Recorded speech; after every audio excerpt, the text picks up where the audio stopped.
Welcome to today's webinar. We're going to be talking about employee storytelling and mental health awareness. Thank you all for being here. Give it about a couple more seconds and then we'll get started.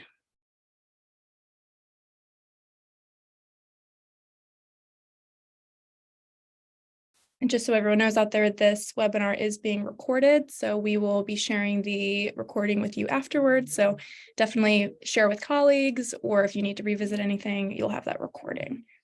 Okay, Kristin and Kristin, you ready to get started? Okay, awesome. Ready? Okay, so once again, welcome everyone. This is Stories Inc. here. My name is Bernadette Van Giesen, and I'm really pleased to welcome you to today's session. It's a really, really good one. We are going to be discussing the role of employee storytelling in mental health awareness. And I'm joined by my colleague, Kristin and Kristin Irby of Trane Technologies. So a quick introduction of myself. I am the Growth Marketing Manager here at Stories Inc. So I drive a lot of our marketing efforts. And one of the favorite things about my job is being able to partner with our project team and our wonderful clients to be able to share the success stories that they've been able to have in their own organization. So with that introduction, I'll turn it over to Kristin, if you wouldn't mind introducing yourself to the audience, who you are, what you do, and we're excited to have you here today. Thank you.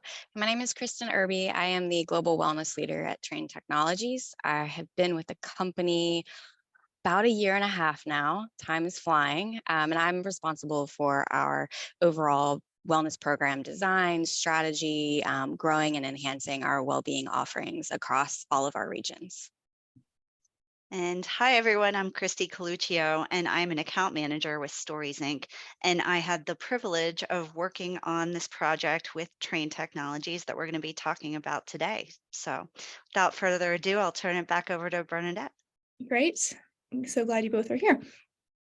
Before we get into our presentations today, for those of you who have never heard of Stories Inc., just kind of stumbled upon this webinar as something great about mental health, wanted to give you a quick introduction to who we are. So Stories Inc., we are experts in employee storytelling, and we do 2 things really well. The first being uncovering stories from members of your organization about what it's like to work there, and then turning those stories into high quality digital content. So blogs, video, photos, graphics, all of that good stuff that companies can use to communicate their culture to candidates, employees, customers, really anyone who wants to learn about your culture.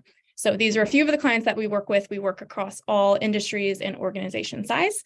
So hopefully this is just a little bit of context as we go into the discussion today and get into the employee storytelling portion of things that this is who Stories Inc. is. And we were really pleased to be able to work with Trane Technologies. Okay, so we thought in the spirit of the session today, it would be nice to warm up with a 1-minute wellness exercise. So Kristin, could you kind of tell us a little bit about the exercise we're going to do and why doing something like this is so important? Yeah, so this is just a 1-minute mindfulness activity, and Calm has a free app offering, so anyone can download that on your phone or go out to YouTube and watch this particular video.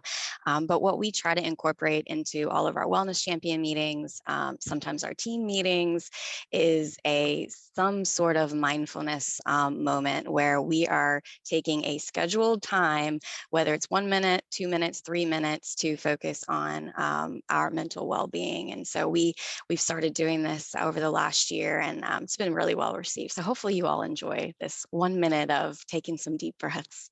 Yes.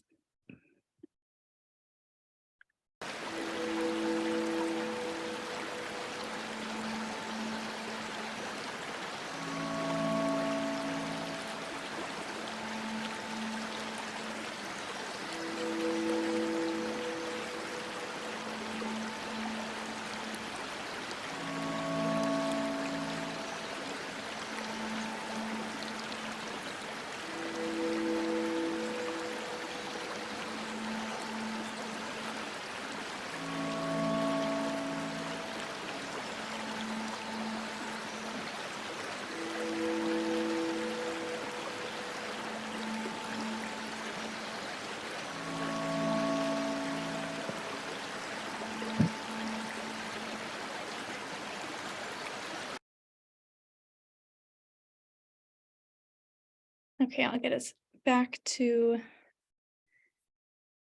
I feel calmer. session now. Yes, I feel That was calmer. nice. I feel ready to discuss our topic today. So am I back on the correct screen now? Okay, wonderful. Okay. Okay, so now that all of us are calm and have taken that 1 minute reset, we are all ready to get into the meat of our presentation today. So we are going to be covering a lot in this next 53 minutes. So first, we're going to be talking about the current state of mental health and wellness in the workplace. And then we are going to be talking about what it takes to build a mental health program through the lens of Trane Technologies and the work that Kristin and her team have done. So we're going to be talking through things like team structure, establishing that mental health baseline. So Kristin's going to be really talking through a really wonderful survey that her team did, and then what it takes to build that roadmap and set those goals for the next 1, 2, 3 years. Next, we're going to be talking through creating and distributing an anti-stigma campaign using employee stories, and that's where the StoriesInc team comes into the narrative here. And then we're going to talk through those campaign results and then what's next for Trane Technologies, because this mental health journey is something that's ongoing and you're always looking to iterate and improve on. And then what's going to be really great at the end is we're going to open it up for a Q&A session with Kristin and hopefully answer all of your questions. So if as the presentation goes on, any questions pop up in your mind, please put them in the Q&A section. You'll see it at the bottom of the webinar functionality. And we will do our best to get to all of those at the end. And if we don't get to them, we will follow up separately after the fact. Okay. Kristin, you want to take it from here? Yeah, sure. Well, to set the scene for this session today, we thought it would be really important to take inventory of the current state of mental health around the globe. Kristin, I am not the expert here, and you are more of an expert. So I know that these statistics are ones that you consider on a daily basis. Can you walk us through these statistics and their implication for mental health? Yeah, of course. So this is one of many resources that we used at Trane Technologies as we were doing some benchmarking when we started all of this work. You know, what are other companies doing? What are best practices? What's the state of the state, essentially? So these data points came from Business Group, which our company is a member of, and this was feedback that came from all of their employer member organizations. I believe this was 2021 data. But you know what I think sticks out to me the most here is this $2.5 trillion annual cost that we see is attributed to mental health disorders globally. That's huge, and that is impacting our companies, and more importantly, it's impacting our employees in a huge way. And we really have a greater responsibility as employers to look at these things holistically and figure out what we can do to make a difference in the lives of our employees. And that's certainly how we feel at Trane Technologies. This statistic isn't on here, but 1 in 6 working age adults are estimated to have a mental health disorder today. That's astounding. So if there's 10 of us on here, there's probably 1 or 2 of us, or maybe even more, that could consider that we have a mental health disorder. And we know that work can protect or worsen mental health. And so, you know, the self-esteem, well-being, social connectedness, recovery, those are all ways that work can positively impact mental health if we're focused on the right things. Absolutely. And certainly what you said just amplifies the fact that if anyone's listening and is building a case for a mental health program, these are definitely the type of statistics that you can bring to your leadership team to show why you need to be investing in this. All right. Great. So before we get into the bulk of the presentation, Kristin, it would be wonderful if you could just kind of at a high level tell us who Trane Technology is, are the key talent categories, what does your workforce look like? Yeah, so Trane Technologies, we are a global leader in indoor climate innovations for buildings, homes, transportation, and we have a pretty large portfolio of technology-driven brands. The 2 largest that many of you have probably heard of are Trane and Thermo King. And we pride ourselves on putting our sustainability focus in everything that we do, first and foremost. We've got 39,000 team members and growing across the globe, and that includes over 100 manufacturing locations in 28 different countries. We have a very diverse workforce, which we'll talk about is challenging in lots of ways, but in particular trying to engage in well-being. And there is no one size fits all for this stuff, right? So we have engineering, we have our frontline production manufacturing workers, we have HVAC technicians that are out servicing our products in the field. We have project managers, we have corporate roles, we've got sales and service people working at our retail stores for supplying parts. So it's very, very diverse. Can't, everyone kind of does something different and is coming from a different perspective within their job roles. I think that's really good context. As we go into the communication pieces later, how to reach that really diverse audience is going to be really critical. So I know, Kristin, you had kind of the unique opportunity of coming into a program that did already exist in some way. So can you kind of give us an overview of what the journey has been at Trane Technologies in terms of building this mental health and wellness program? Yeah, so our company, our legacy organization, for the easiest way of explaining it, has had a very robust and innovative wellness program for more than 10 years now. And as I said, I've been with the company a year and a half, so I was very fortunate to walk into an organization where everyone from the top down is bought in. We get it. We understand the importance of healthy and happy employees and supporting them at home and at work. So we've had that foundation there for a very long time. As part of that, we have continued to grow a global and regional wellness champion network. Today, we have over 200 active wellness champions that really serve as our boots on the ground for any kind of well-being initiative that we are introducing. And they do a lot of local activities at their sites as well. We really kind of started enhancing what we offered to our employees globally as a minimum core benefit in 2017 when we rolled out our global employee assistance program. And through that, all of our employees and their household members get 8 free counseling visits per issue per year. And that has been very well received in all of our countries and with all of our employees, and that still exists today. And we also, as part of that employee assistance program, we have provided over 200 training hours every year across all of our regions where we're either training HR or managers, or we're providing educational sessions to our employee resource groups talking about mental health, but really anything that affects your well-being in those sessions. And our challenges, as you can imagine, again, with having a diverse global workforce, utilization is, in particular with employee assistance program, is a struggle. There's several reasons for that. Some of it, and even outside of EAP, but just our wellness programs and benefits and across the board. So we are always looking at, what's the reason, right? Can they not access them? Is it hard to find the information? And we think yes, especially for our hourly production workers. So we've really had a concerted effort to target our communications in a different way and think outside of the box and how we're getting this information out.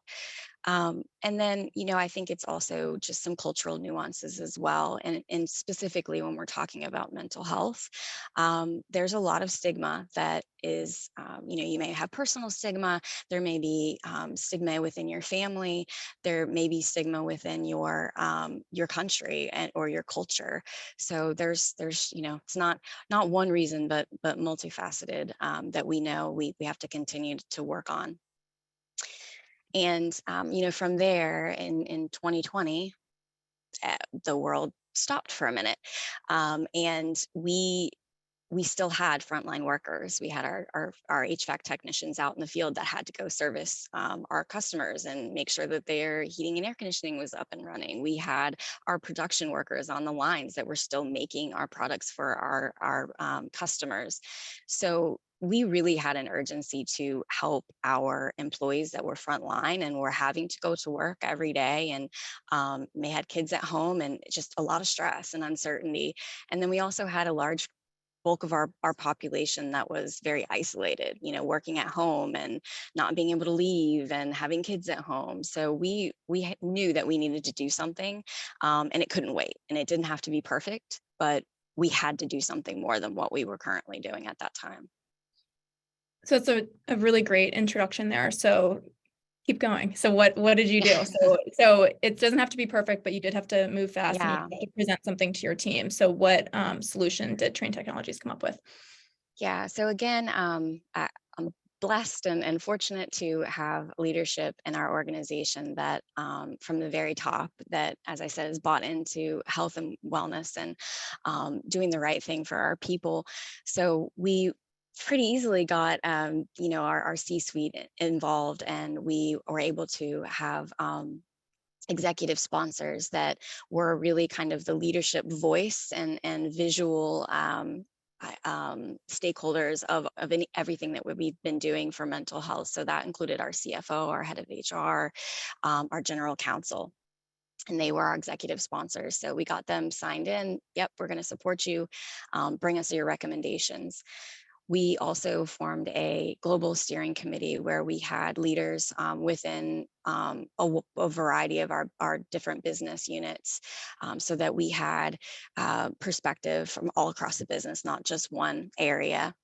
And then we also developed a tiger team. So kind of like our wellness champions, our tiger team was our worker bees, our boots on the ground that had a pulse of what's going on at our sites, but also had a passion for being a part of the solution and supporting our employees with their mental health. So that tiger team what came together and really started researching and benchmarking, as I mentioned at the beginning, what are other companies doing? What's the best practice? What do we want good to look like at Trane Technologies when we're supporting our mental health? And that team, the Tiger team, was able to come up with the first recommendation, which is we need data, quantitative data of how our folks are doing it. So we need to ask them. And we can't go on site and have listening sessions because this is during COVID. So they were able to get approval and deploy a pulse survey to all of our employees in 2021. And that leads to our next slide here, which we're going to share some of just the high level results of that survey, which supported our recommendations that we brought to our steering committee and then to our executive sponsors to kind of green light. So this is a snapshot of our demographics of the survey respondents for the mental health pulse survey. And we had really great participation, given again that this was a pulse survey point in time. We had 14% of our employees respond, and pretty good representation across our regions. You'll see that we had the highest representation in survey respondents in Latin America and EMEA, followed by North America, and then the smallest participant pool in AP, but still a pretty good across the board representation of our employees and different business units. This is global again, so we translated this survey in 7 different languages plus English to make that inclusive and accessible to our employees. And we had a 30-day window, so we were pushing this hard. The team was working to get the word out, help people get to the survey, take it. We want to hear from you, and we were able to again, I think get pretty good results for a 30-day window. Really, really impressive considering the tight time frame. And I do, before we transition to the next slide, just want to reiterate the importance of gathering data like this when it can be so tempting to move quickly and just to come up with a solution, keeping in mind that the goal is to build a solution that really matches the needs of your workforce. And so to do that, you need to hear from them first. So just want to give kudos for taking the time to do a survey like this, because it'll make your job easier in the long run, but also more effective for your workforce. So just want to reiterate that. So that was a really great overview of the participation and just how global the survey was. Can you quickly speak to some of the takeaways that really helped guide the strategy moving forward of how you were going to address mental health throughout the pandemic? Yeah. So one of the key takeaways from our survey respondents was, you can see here in this chart, one of the questions we asked was around, focusing. If you're feeling worried, anxious, or depressed, is that causing you to have trouble focusing at work? So we asked a very kind of specific question around that. And over a third of our folks said that they were stressed over workload and personal health and uncertainty about the future. And then over a quarter of our employees did indicate that they have trouble focusing at work or at home at least 2 times a week due to that worry, anxiety, or depression. And then 34% indicated that they are feeling that way or feeling like they can't focus 1 to 2 times a month. Yeah, that's just very, very compelling data. I think that kind of speaks for itself.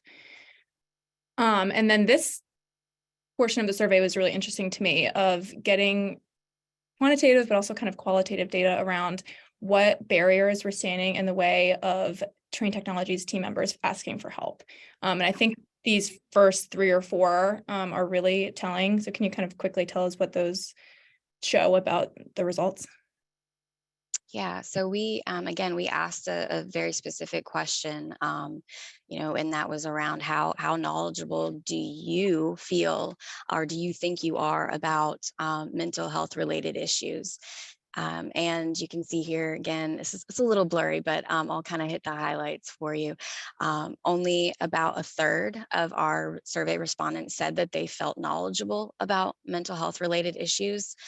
So that leaves a large number of people that did not feel like they knew the signs and symptoms that they could support, that they knew how to help themselves, or they knew how to help others. And then kind of drilling down into that a little bit more, what are the causes of some of that stress or inability to talk about mental health, or feel like you can become more knowledgeable about it, or support you, or support yourselves. We had 34% of our survey respondents again indicate that career impact was something that they were concerned about. If they talked about a mental health issue, that it could impact their career or future opportunities. And then 31% indicated that judgment, again, so it's kind of related, but judgment and really stigma were impacting them, and were barriers to empower them to seek help again, for themselves. So those were really important to us. We didn't know that before the survey. We were speculating, but again, back to Bernadette's point, we needed the data to point us in the right direction on where we should start with our work. And then I know, and then kind of the last thing we're going to talk about with the survey here, that asking for some of that actual qualitative feedback too, of what people want. So these are a couple I know that were standouts here. Yeah, so we provided opportunity for employees to really add additional comments after all of these questions. And then at the end, we asked them, what additional feedback do you have? And you have any ideas, what can we do better? And what can we stop doing? And what we heard, sorting through the Tiger team, sorting through all of those comments, with those over 5,000, people that completed this survey, was that team members really want Trane Technologies to embody a culture of self-care and trust and empathy, and not necessarily that we don't have those things, but that we want everyone. We want everyone to feel supported, no matter where they are in the world, or what job they have, or who their manager is. Then there were a lot of comments that we kind of got into this bucket of going back to our resources and, access awareness. And we heard that team members, maybe some of them knew about the resources, but they don't know how to get to them. It's not easy. They have to go here, and then they have to go here, and they go to HR. And, it should be easier for them to get the information they need when they need it.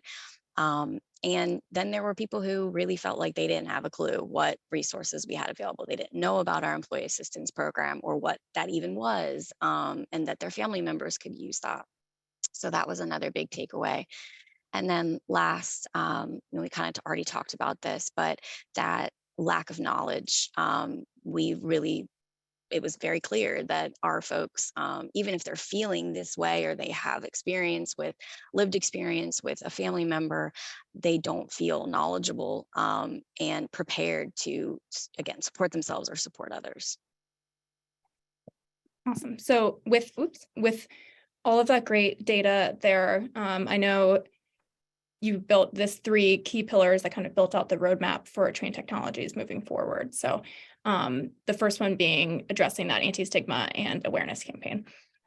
Yeah. And so that addresses 2 of those things we just talked about, right? We heard that employees want everyone to have empathy and embody this self-care as important, and trust, and know that if they're talking about these things at work and they're not okay, that it is okay and it's not going to impact their career.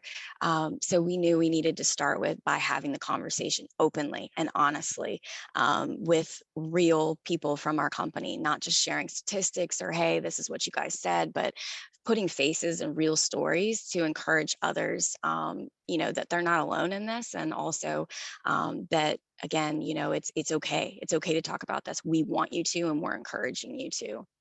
So that was we needed to start there, because if people don't feel safe talking about these things at work, nothing else we do is really going to stick. It's not going to matter. And then second, this was Mental Wellbeing Hub as an internal resource that we have now. And that came, again, as a result of hearing from our employees that they can't find the information they need when they need it. They can't find the phone number, they can't find the website, or they don't know what's available to them. So putting that all in one place that was, a starting point for them, was a goal for ours to help build capability for our employees. And then manager and team member training. We do a little bit of that with our employee assistance program, but we needed to do more. Mm-hmm. And as you can kind of, with the image here, it shows this, but all of these pieces really are interconnected, and they do work together, which I think is just shown over the course of the work that your team's doing. Yeah. Okay, Kristin, we'll give you a little bit of a talking break now. Thank you for sharing your expertise. You really are such an expert in this. But I know, Kristy, I'll let you take it from here, but this is where Stories Inc. came into the narrative a little bit.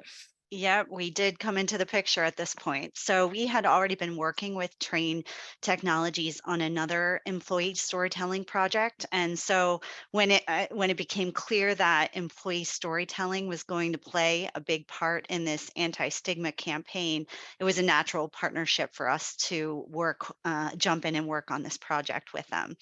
So how we approach a campaign like this can be split into 2 parts, really.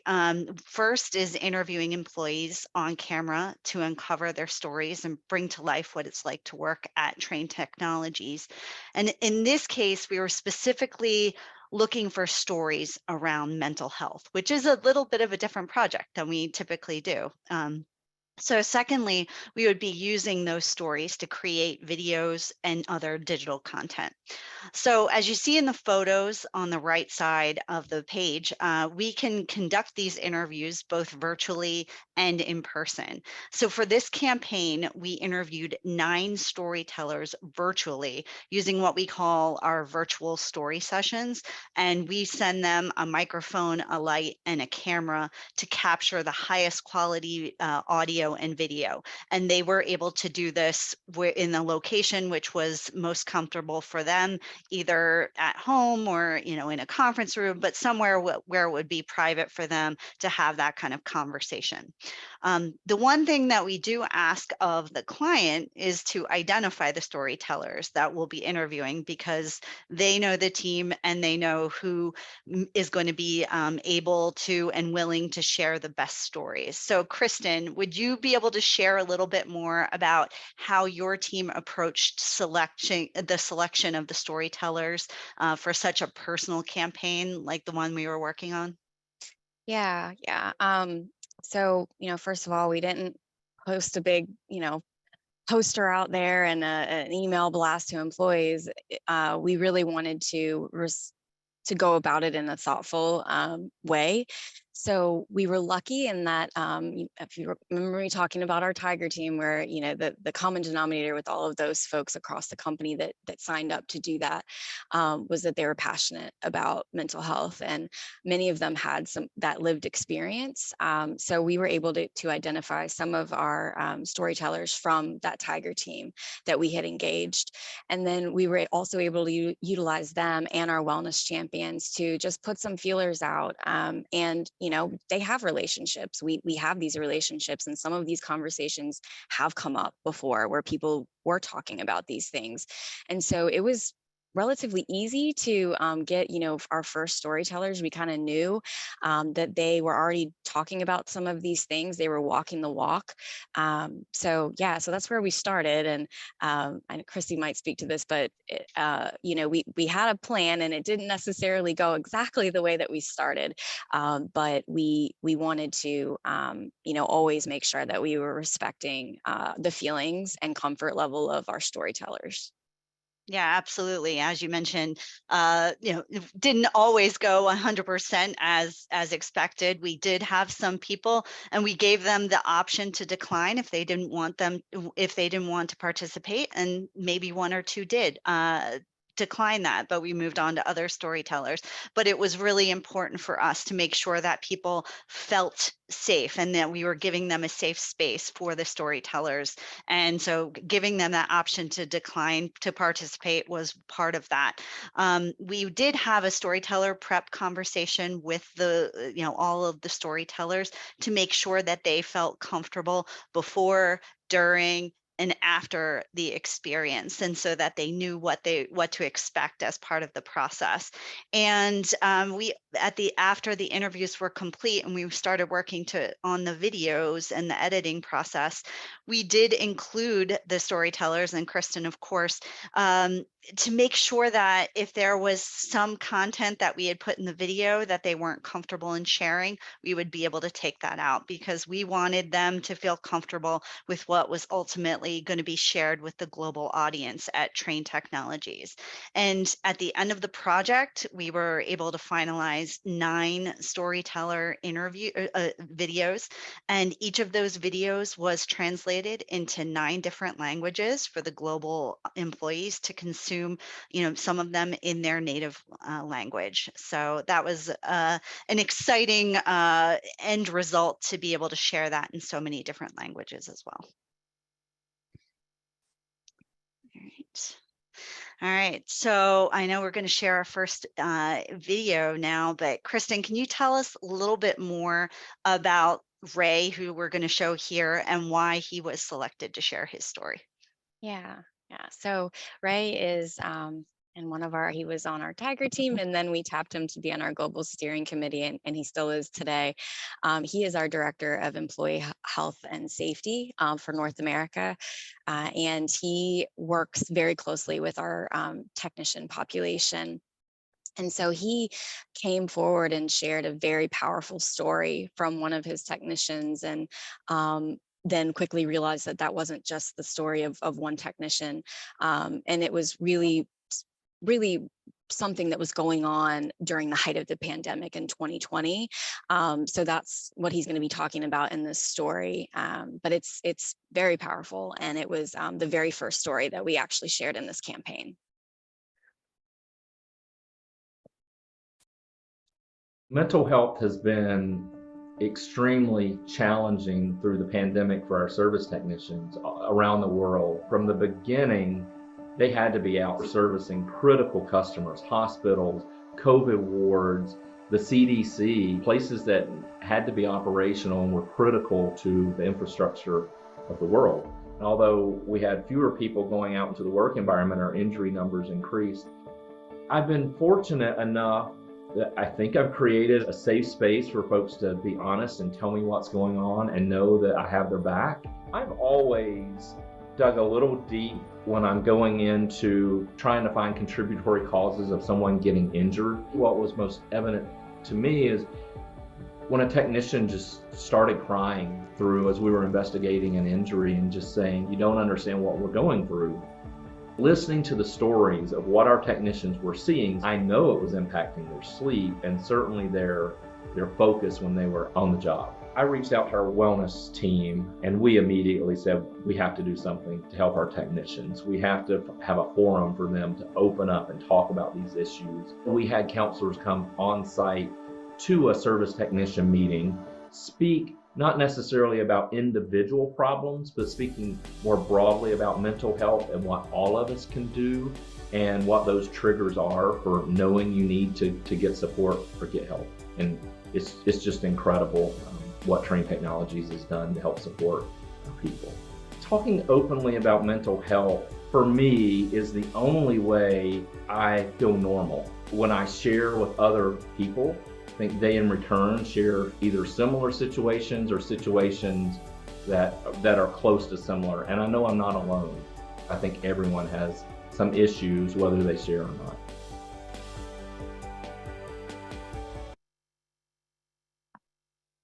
I like that video, and I know that this was the first interview that we conducted, and the first video that was shared, and it was shared even before some of the interviews that we were going to be ultimately completing were done, and I really think it set the tone for the entire campaign. So, and I think also when you think of that video through the lens of anti-stigma, I think someone watching that, they hear other service technicians are going to their manager and talking about concerns that they have. So it kind of normalizes that. You see a member of leadership hearing their team members and actually escalating it to the next level. And then you also, thirdly, see Trane Technologies kind of like corporate response to that and actually addressing it. So I feel like that just shares a lot of really good information and also just like really hits home that anti-stigma piece that it's okay to talk about it and that we're here to support you.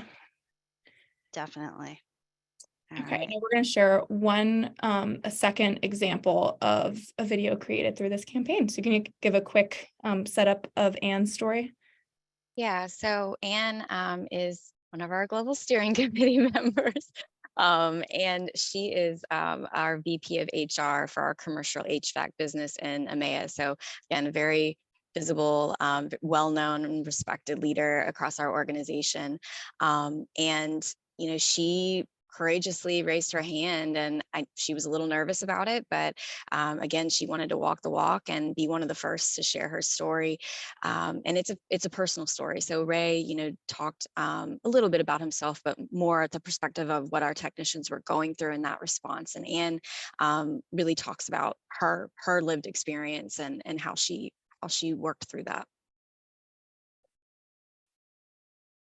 When it comes to my story, both my professional life and my private life were out of balance at the same time, which gives you a lot of stress. Your body gives signals, but if you don't listen to those signals, you will crash. And the signals can come also from other people telling you, hey, there's something wrong or you're doing too much. Because at that moment I was working on a big restructuring with my boss. At the same time, I was going through a divorce privately, so it was a lot of emotions at the same time.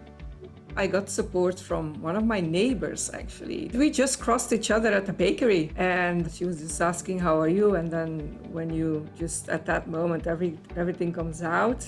It was clear I needed some professional help, which I also took. And after that, recuperated. You think that work cannot go without you and you have to continue even at the detriment of your health. And at that moment, when you then are not able to do it anymore, so suddenly your colleagues are taking over. My boss was very understanding. Friends were taking over things that are in the household or whatever needed to be done.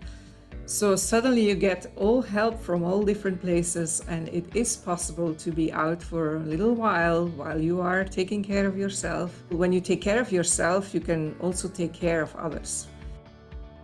I've learned it the hard way, but knowing that when you went through some hard times, there's always a new time coming, and sometimes even for the better. It has helped me now to cope when there are challenges, or even seeing opportunities within the challenge provides you new perspectives.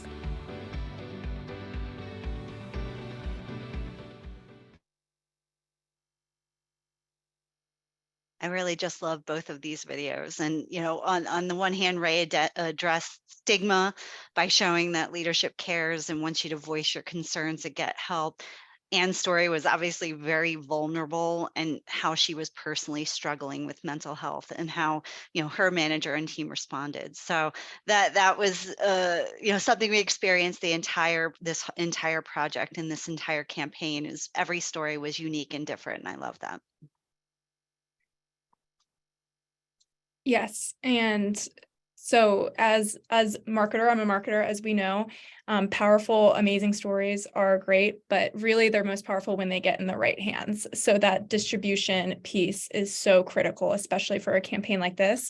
So Kristin, can you tell us a little bit more about how your team went about distributing this content, especially knowing how global and distributed your organization is with a lot of different types of team members there? Yeah. So I should have made this point earlier, but I'll make it now. Part of getting the right people at the table is knowing and recognizing that this is not just an HR project. This is not just an HR focus. This is a company enterprise-wide initiative. And so everyone should be involved. We should have representation from and stakeholders from across the business. So one of those groups that we engaged very early on, and I would encourage everyone to do that if you have a communications department, is to engage them early. And we did, and they were great partners with us. And we knew from the very beginning, we can do a great job, we can have an amazing campaign, but what if no one outside of those of us that sit at a desk sees it? We're not really accomplishing what we're trying to do about addressing stigma and sharing these stories widely. So I call them our deskless workforce. Those are our technicians and our hourly production workers that aren't sitting at a computer all day. And so an email and a post on our intranet is not probably going to reach them. So one of the things that we knew we were going to do from the very beginning is, as we shared these out on our intranet and had the email push campaign, we were also going to be creating visual slides to put up at our manufacturing plants, and flyers with a picture of the storyteller and a QR code and maybe a quote about what it is that they're talking about.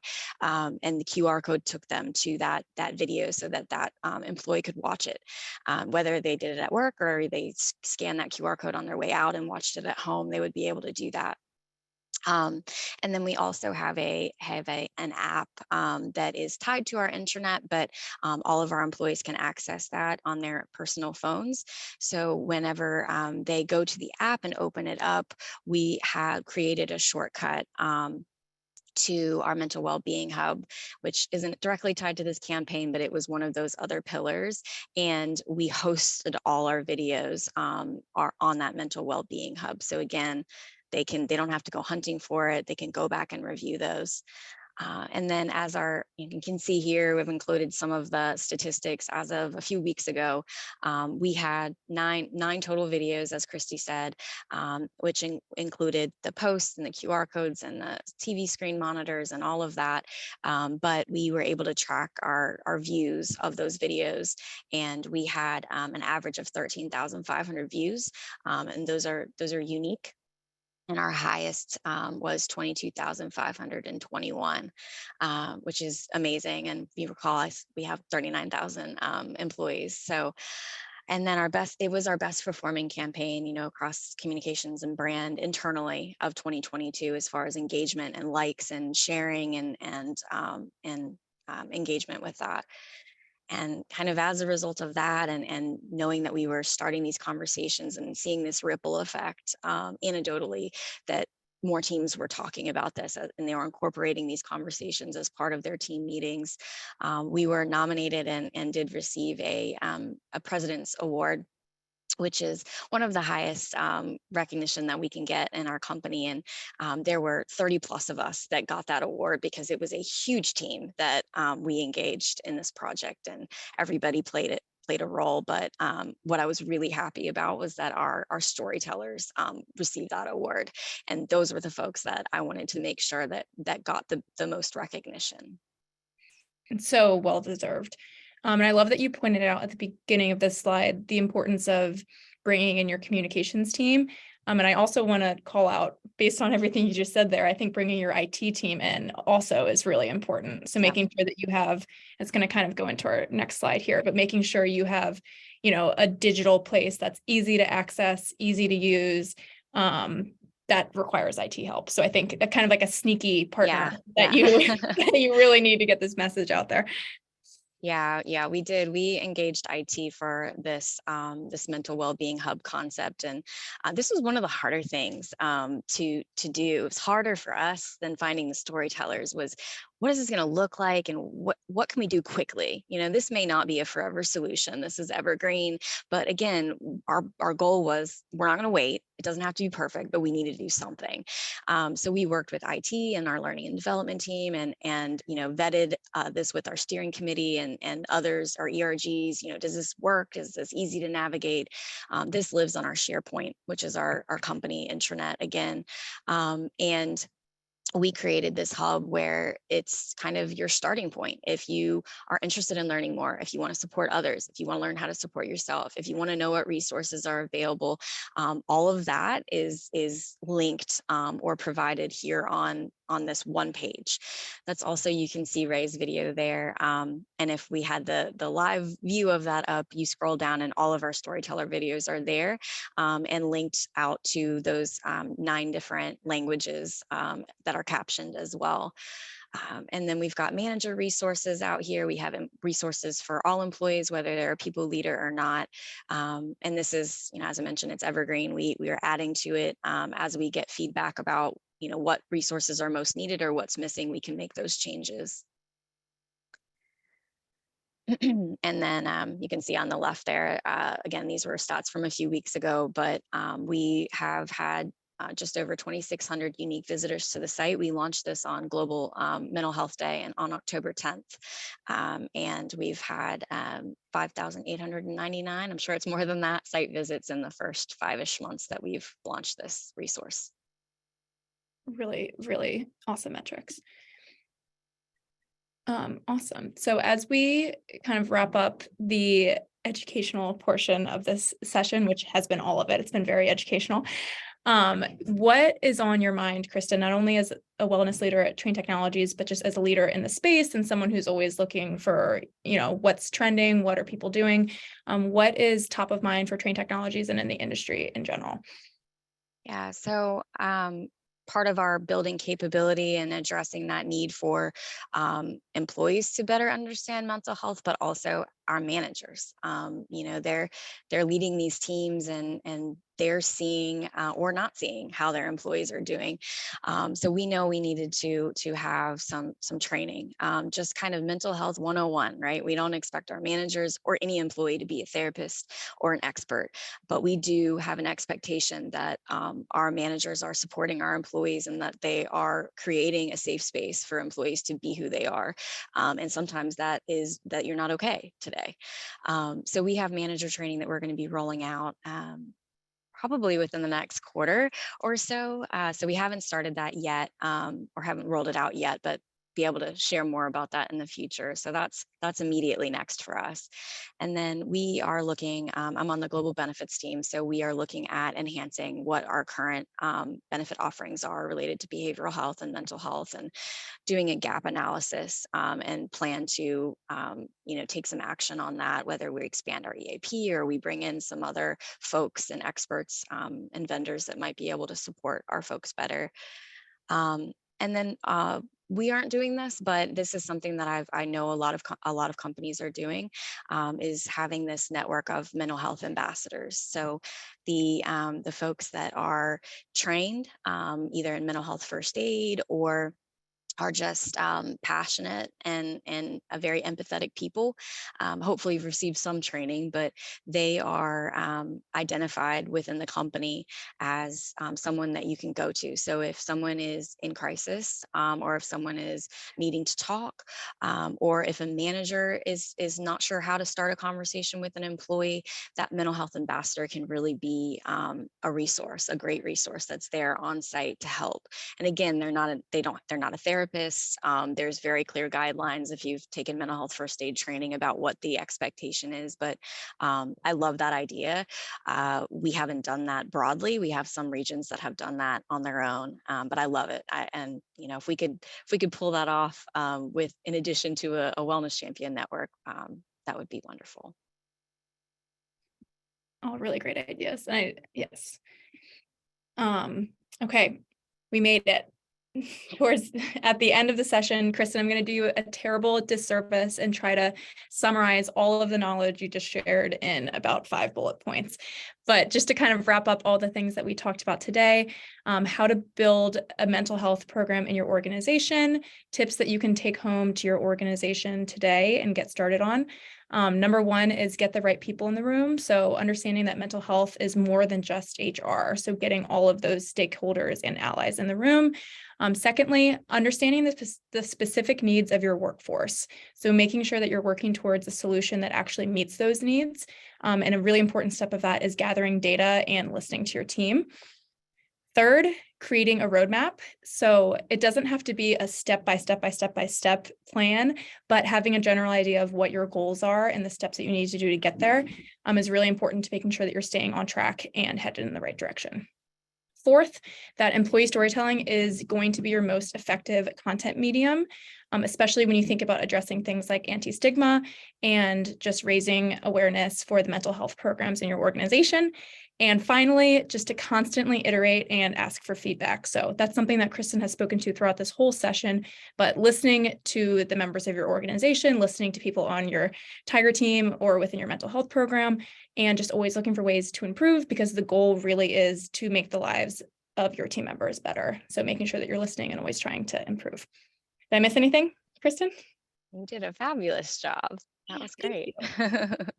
Okay, so we have about 6 minutes left here. Would love to open the floor up for any questions. So we have that Q&A section at the bottom there. So please feel free to put questions in. There is an option to do it anonymously if you'd rather not have your name attached, but we will be answering any questions. So it can be questions about mental health and wellness programs for Kristin and benefits, or employee storytelling, or anything about Stories Inc.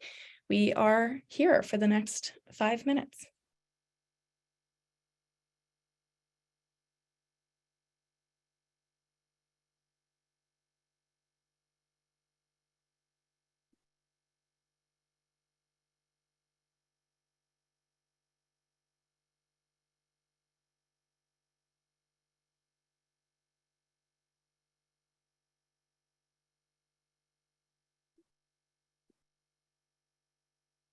While we were waiting for any questions, Kristin, a question I have, was there any surprising feedback that you got from the employee storytelling campaign? Like anything that particularly stood out or kind of helped you pivot in the right direction, knowing like this is something that's resonating?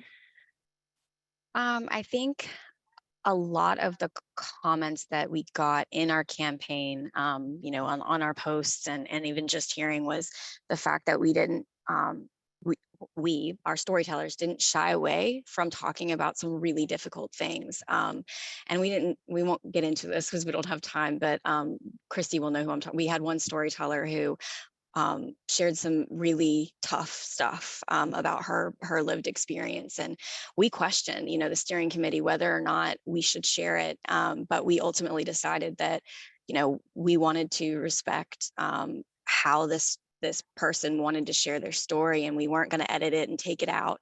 And we received, really positive feedback about that we didn't shy away from talking about some of the really tough stuff when it comes to mental health issues and, the causes behind some of that.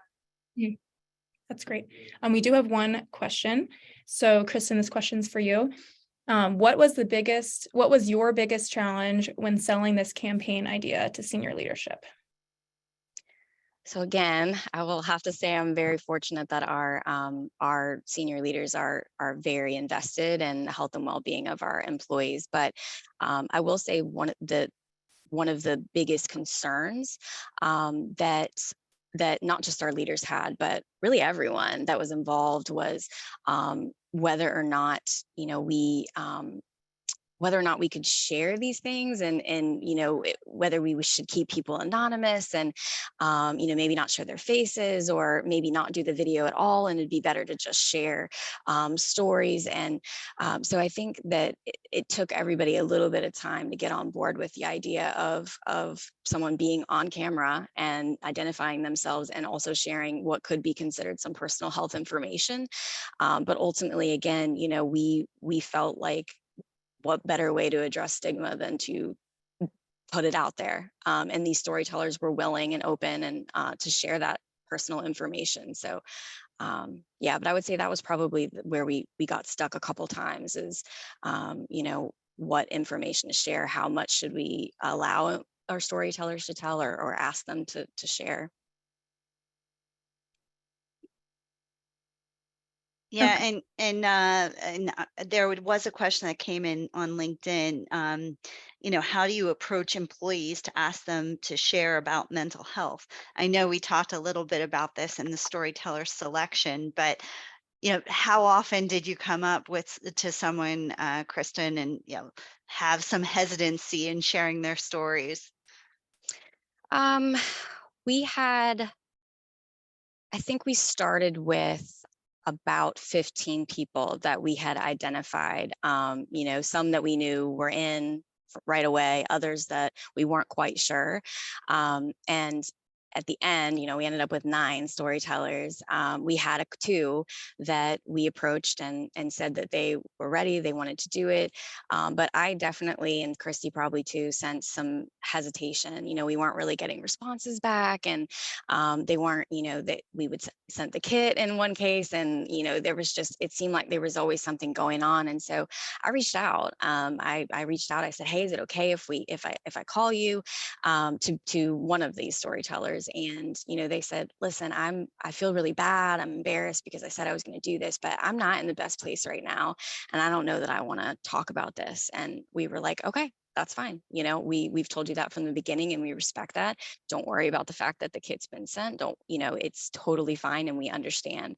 And we had that happen in another region where we had a storyteller that same kind of thing, said that they were in, and then their family member, who was the one that was struggling with mental illness, was going through a really rough time and was hospitalized. And that individual said, listen, this is not the right time for me to talk about this. And we respected that. Yeah, I think that was so important, making sure that they felt comfortable to share and participate. Okay, I think we are unfortunately just about at time.